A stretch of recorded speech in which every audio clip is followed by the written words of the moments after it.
Hello, I'm Dr. Balthazar. Now that the NHL regular season has wrapped, I got no use for the Disney Hulu ESPN Plus package. Before I launch into my yearly tradition of watching the sing-along version of Beauty and the Beast one more time, and dropping those subscription services like Third Period French, a viewer asked for my take on 2022's Star Wars Andor series. To which I'm flattered. Who am I to snub a request to talk shop? Unless someone wants me to diagnose out Velma or something, that's get fucked territory right there. So my approach for those that aren't in the know is to focus on a version of film form, or the storytelling elements of a movie or show. The technical aspects of film style, such as mise-en-scène, cinematography, editing, and sound, I mostly defer to other channels who have more formal training and experience in creating the illusion of motion with pictures. If you're sticking around for my breakdown of Andor, thanks for your time. Like and subscribe. If you've gotten this far but are thinking that's just about enough bullshit out of this handsome devil, the too long didn't listen version would be Andor provided decent Star Wars world building at a time when the Star Wars superfans wanted an epic blockbuster to rub in the faces of their perceived enemies, who in turn wanted something just as poorly conceived as Obi-Wan Kenobi or Ahsoka to continue rubbing it in the faces of the tryhards. So nobody got what they were hoping for. Santa Claus just passed overhead this year. Okay, first some context, which for a Star Wars project usually relates to the asshole fan base who are their own special breed of people.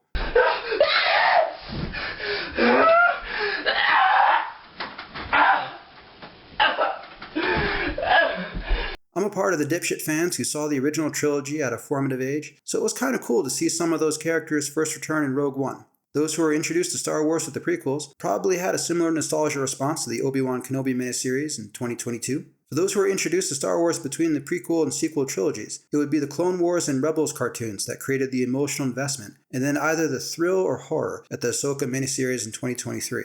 I don't think the young pups who first invested in Star Wars with the Rey Palpatine, Girl Boss, and Space trilogy have made their voices heard just yet, but they'll likely be making their presence felt in the next few years with the same tribalism as the other generations of Star Wars fans. Why would any of this toxic bullshit get better over time? Anyway, all that is to say, Kenobi got an emotional reaction from nostalgic prequel fans, Ahsoka got an emotional reaction from nostalgic cartoon Star Wars fans, and Andor, which was released between those two productions, didn't get a comparable emotional response because its nostalgia fans are likely underclassmen in high school preoccupied with the challenges of no-reason boners. The A Star Wars Story concept is also one that hasn't really gotten a foothold of general audiences so far. Rogue One and Solo were dead-end projects that took bits of dialogue from other movies and expanded them into backstories that didn't need to be told to supposedly enrich the Star Wars universe with one-off films, but added little beyond mild entertainment with Rogue One and mild annoyance of Solo. Personally, I don't like to be shown a backstory I can imagine on my own, and prequels of any kind are handicapped by the audience's knowledge of future events. We know which characters have to live, and which ones have to die or be taken out of the picture by some contrivance. No matter what happens in an Andor miniseries, no matter what they throw his way, the main character will survive to die on that beach with the lovely Felicity Jones as portrayed in Rogue One, A Star Wars Story. So the best we can reasonably expect is a logical explanation for how he came to be in the position he was in at the start of Rogue One, or a deeper emotional response to the death we know awaits him. I'm not sure what else you can do with the prequel character. Put another way, if the inherent limitations of the prequel as a storytelling device hurt audience investment in Han Solo's backstory, it probably wasn't going to do any better with Cassian Andor's backstory. Anyway, the 12 episodes break down into 4 segments we can call Slipping the Noose, The Heist, The Prison, and the oh fuck we need to pull this shit together and get ourselves over the finish line, with a lot of side stories of varying worth exploring different characters and themes coming and going throughout.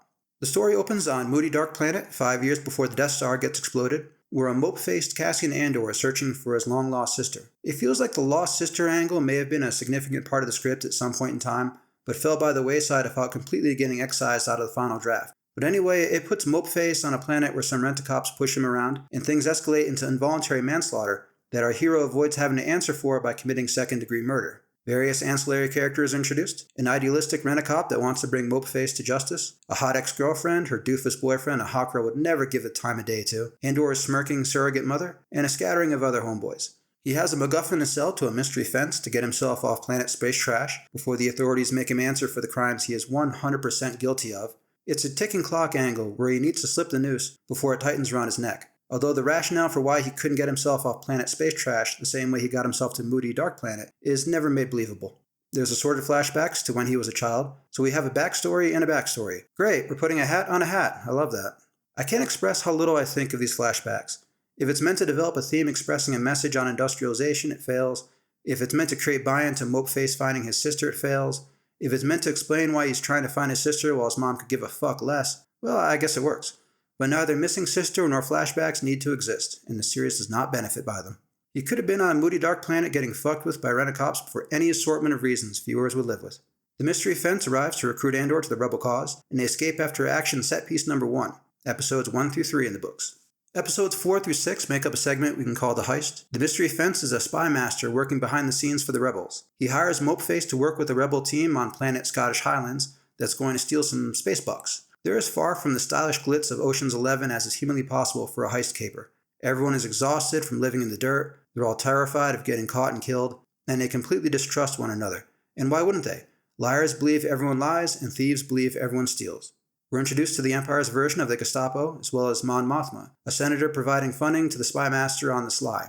The former Rent-A-Cop who completely fucked up the serving of the warrant in Planet Space Trash endures further humiliations. The heist nearly comes off without a hitch, but then we wouldn't get action set piece number 2 if it did. The team is mostly wiped out, one of the survivors tries to recruit Andor to steal the space bucks, but our hero commits his second act of murder in the second degree and walks away from the rebel cause.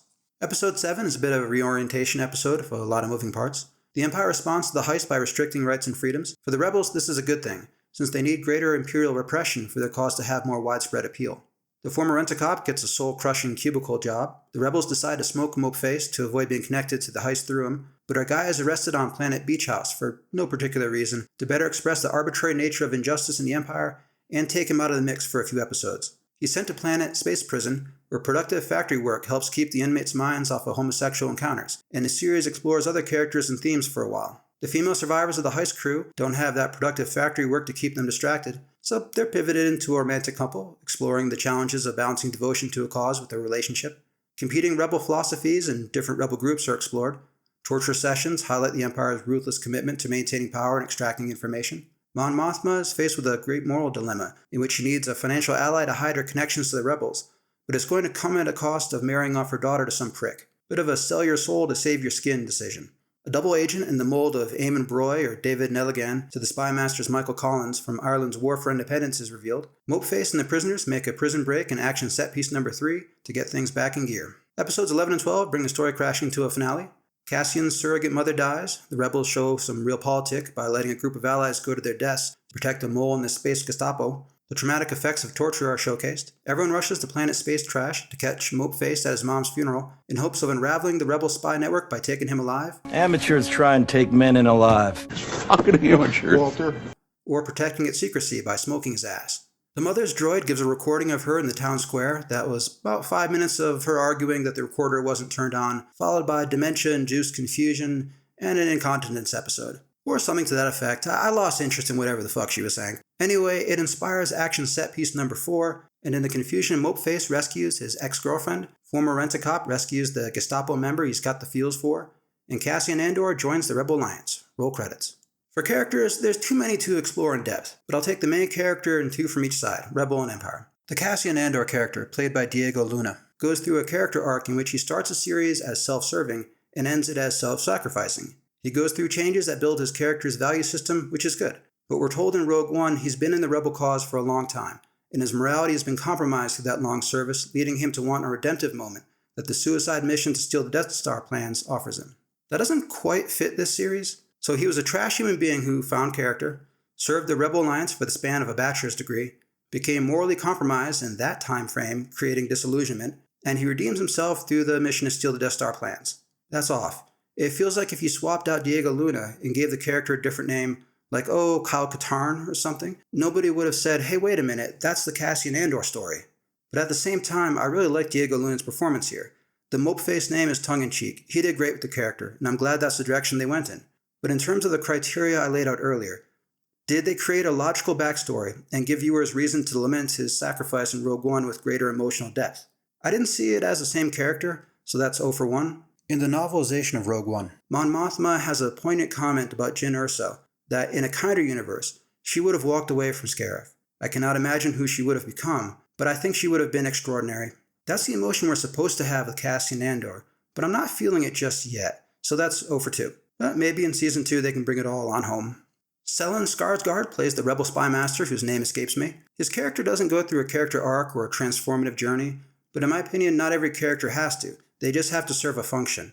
Skarsgård's is to explore spy networks and clandestine resistance groups, their goals, methods, challenges, and clashes of other groups that share their ideology, but not their methodology. He adds depth and emotion to the rebellion, and provides some of the best dialogue humanizing the stress and sacrifice of being fully committed to a perilous cause.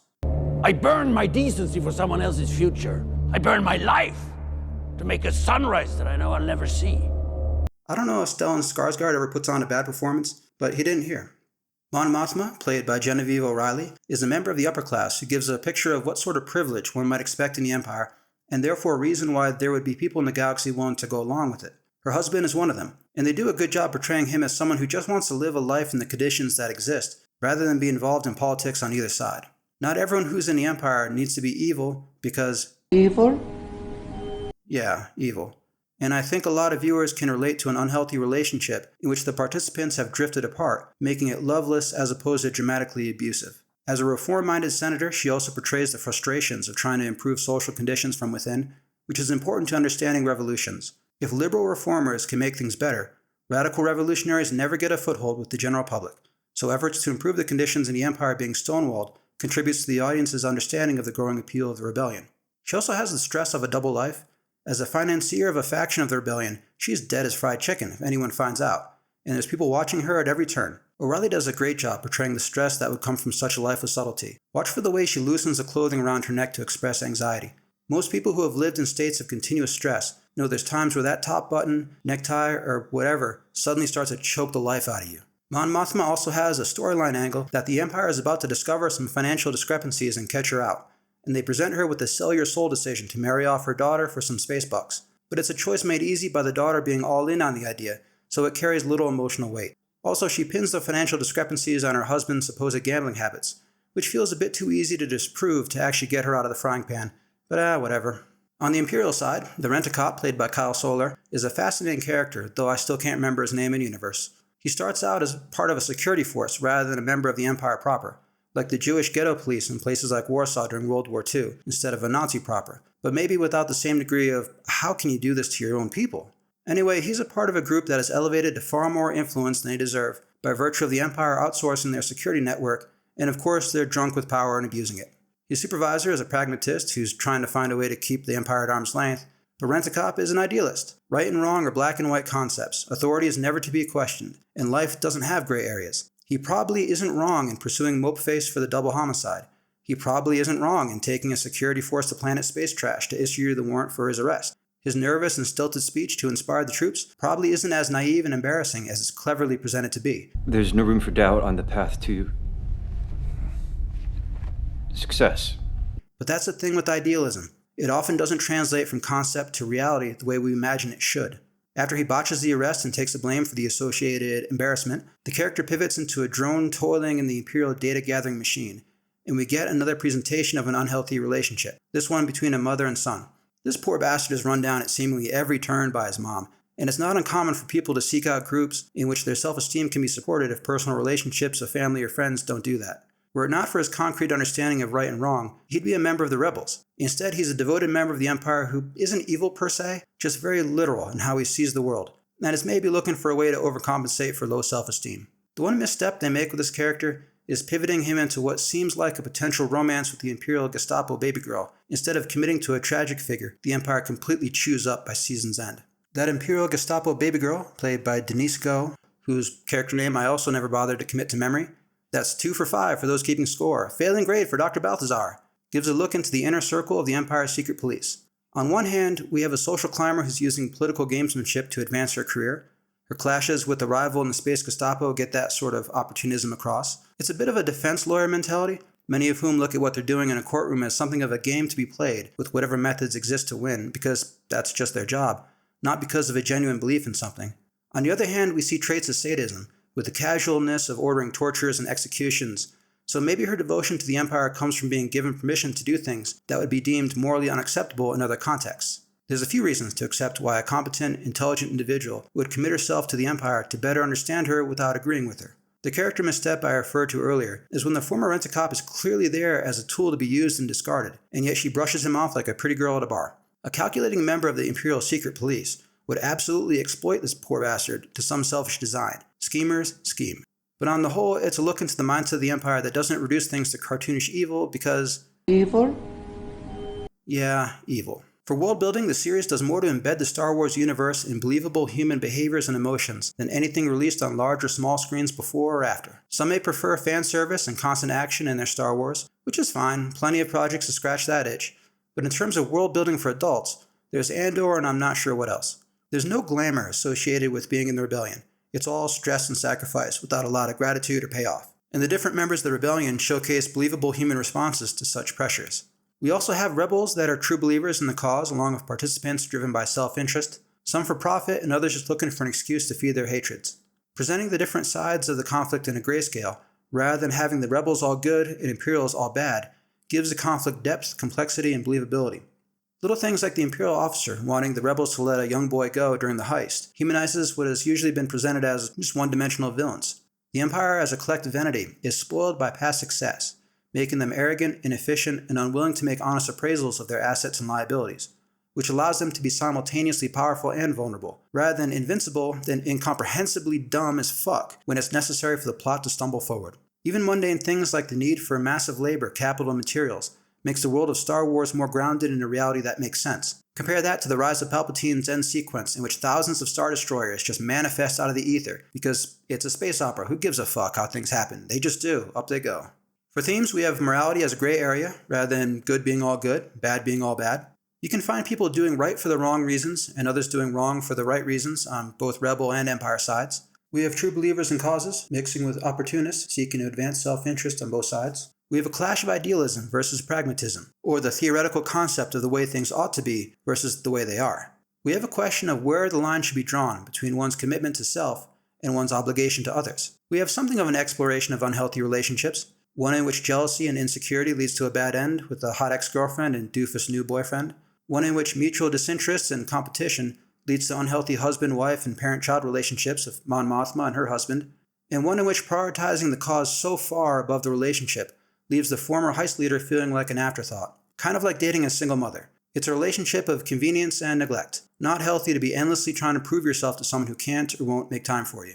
It also touches on the social contract that exists between governments and citizens, in the context of finding a balance point between providing safety and security while simultaneously protecting rights and freedoms. Individuals who place a greater emphasis on safety and security will be able to justify the Empire's behaviors, though going too far will lead to tyranny and repression.